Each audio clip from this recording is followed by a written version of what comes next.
the first moment in time where the real-time internet's affecting things, and that whether it's Twittering today and something tomorrow, the ability for individuals to have self-expression, to build their own brands, and ultimately connect with the world is something that's so disruptive to so many other businesses that in a little bit of time, people, the gatekeepers will wake up and want to control things. So, because it's scary, if you're a brand individual and you can now deal with millions of people and don't have to pay homage to networks, and you don't have to pay homage to someone else who's you're the man, because you're the man, the world's different.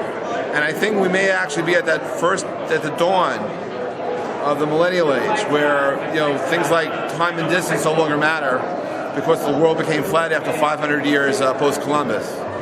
And in this flat world, access to information is becoming democratized.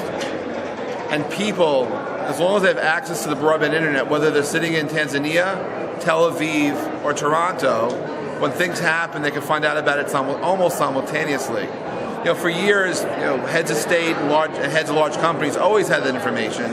But now we're talking about the value of this information to the individual. And when this happens, the world changes. The last time there was an earthquake in California, there was a 40-minute gap between the time it was reported on Twitter and then observed on news.google.com. That's called arbitrage. When people start to understand that they can project the future and know moments ahead or seconds ahead or minutes ahead of where the market's going to move, that changes the world. And it's we're at the very, very early stages of living in the now. And this conference, 140-character conference, the subtext was the state of now and how we're dealing with the now internet and the now generation. And I think that it's now media is particularly interesting to me, but it's a brave new world. And so, tweeting by stars that